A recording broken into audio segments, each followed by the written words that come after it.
Mga kapuso, bukod sa baha, may landslide ring na itala sa Olongapo City. Apektado riyan ang ilang residente na tuluyang nawala ng tirahan. Nakatutok live si Von Aquino. Von!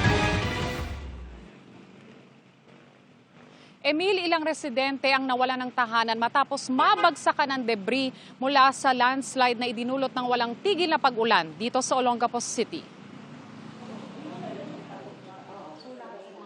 Pilit nagpapakatatag ni Jorme matapos ma-wash out ng landslide ng kanilang bahay sa Hilltop Upper Calaclan, Olongapo City. Ang pamilya ni Jorme at ang kanyang mga kaanak kabilang ang isang bedridden na senior citizen, ligtas na nailabas mula sa nadaganan nilang bahay. Paano kayo ngayon?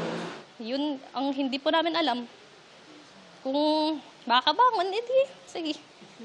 Pero kung ngayon, wala po eh. Sakaling magkaroon ng pasok, bumalik yung mga bata dito, saan po kami pupulutin? Ayon sa barangay, pinapa-evacuate na sila noon pa dahil nakatabingi na ang bahay. Sakto naman pagdating namin doon ng rescue, biglang nagbagsakan. So tumakbo pa kami pababa kasi muntik na rin kaming abutan. Tapos ayun, nagulat kami may mga tao pa pala sa loob na which is earlier pinapa-evacuate na rin namin sila. Panawagan ng ilang apektado, ma-relocate sila. Anong gusto niyo ipanawagan? Kung dapat sana kung yung naanuhan, kung pwede bang matulungan yung nasiraan. Pero meron ding mga ayaw pang umalis. Siyempre, nandoon din yung pag-aalala namin, kaya lang wala naman kami puntahan. Sa kasagsagan ng ulan na dulot ng habagat, nagkaroon po ng landslide dito. Kaya naman nagiba itong pader ng Seria Soriano Esteban Integrated School na evacuation center pa naman ng Barangay Calaclan. Pero itong nagibang pader na ito ay medyo malayo naman po doon sa mga classroom na pinagdalhan doon sa mga evacuees.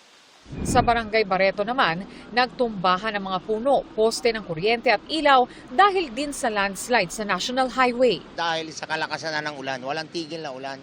Yung bigat po niyang puno na yan, tsaka yung lupa nang gagaling sa bundok, kaya nagiba rin itong yung pader.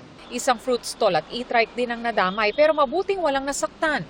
Mag-alas 10 kagabi ng isagawa ang clearing operation kaya't naiwasan ang pagbagsak ng puno sa high-tension wire.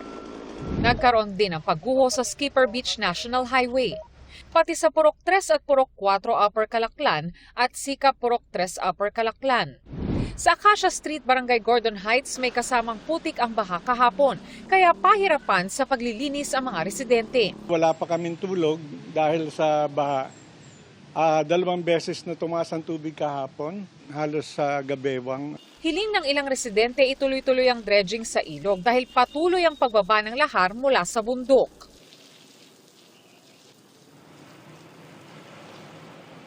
Emil, na isa ilalim naman na sa clearing operation itong landslide dito sa Barangay Barreto. Pero meron pa rin mga natitirang debris tulad na lamang ng mga naglaylayan na kawad ng kuryente. Kaya para maging ligtas, yung mga motorista dito ay naglagay na lamang ng barrier dito sa kalsada. Samantala sa ngayon ay nakakaranas pa rin tayo ng mahina hanggang sa malakas na pag-ulan dito sa Olongapo City.